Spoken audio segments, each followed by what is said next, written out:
Day in my life ng isang nanay na paulit-ulit na nga lang yung ginagawa sa loob ng bahay. Hello mga mare at pare. Etong video na ito nung nakaraan pa talaga. So bale nagawan ko na to ng reels pero ito mga mare. Nung dumating yan ako excited na excited talaga ako. Kaso lang hindi ko pa nga siya nabuksan kaagad-agad mga mare kasi nasa kabilang bahay nga kami. At kasalukuyan ngang malakas yung ulan kaya hindi kaagad kami nakauwi dito sa bahay para mailagay nga or maitesting ito. Nung humina na nga ang ulan mga mare umuwi na nga ako para matesting ko na din kasi nga sobrang excited na nga ako. Kasi titingnan ko nga kung babagay ba siya. Bale 3 piraso nga pala tong in-order ko pero meron sila nung buy one take one. Mas makakamura kasi tayo mga mare kapag ka nga yung buy one take one yung ating in-order. Pero dahil 3 piraso nga itong kailangan ko isang buy one take one at saka isang piraso yung binili ko. Color white nga pala tong napili ko tapos yung grid niya is gray. Wala kasi ng kulay black nga yung grid yung kagaya nitong nandito sa lababo ko yung print. Ganyan nga kasi talaga yung gusto ko nga na orderin kaso wala nga sila kaya ito na nga lang. Halos magkakulay lang naman mga mare. Ito nga pala ay from Holler Mall. Hindi ito kagaya ng mga na-order natin na ganitong kurtina kagaya nitong nakakabit dito sa lababo ko. Ginaklat lang kasi yan tapos mura lang din. Manipis at medyo madulas nga yung tela niya. Etong na-order ko ngayon makapal yung tela niya tapos cotton na rin nga pala. Yun nga lang medyo maliit siya hindi kagaya ng size nitong na-order natin na Gina. Akala ko nga nung una mabibitin nga siya pero nung inilagay ko naman ng mga mare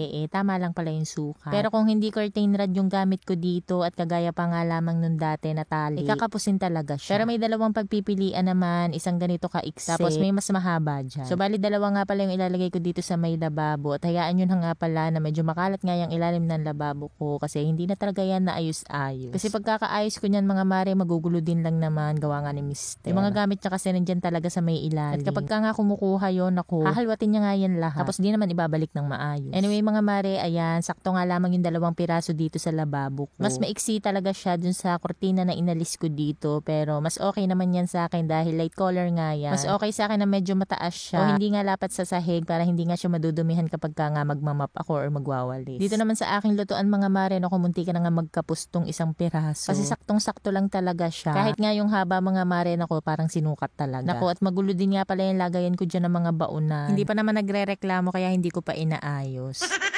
So dito nga pala mga mare sa akin lutuan kahit gustuhin ko nga na palitan niya ng curtain rod kasi nga kawad lang yung pinagsusuotan ko ng kurtina hindi nga po pwede kasi hindi nga maiikabit dyan. Siguro pwede naman pero ibang klase nga hindi kagaya nung nasa may lababo ko. Maganda kasi yung nasa may lababo ko kasi stainless na nga siya tapos medyo makapal din nga. Ang isa pa doon mga mare adjustable siya tapos pwede rin nga siyang gawing hangera. Kasi talaga mapapahigpitan mo siya at hindi nga talaga kayo magwo-worry na malalaglag nga yung mga hinangir nyo kahit mabigat. So ito na nga mga mare yung before and after ng ating lababo, diba? Bumagay nga itong kurtina na ito dito sa lababo ko kasi parehas nga sila ng print. Pero nung pinost ko yan sa reels may nagsabi na masakit daw sa mata kasi nga puro guhit na tong kusina ko.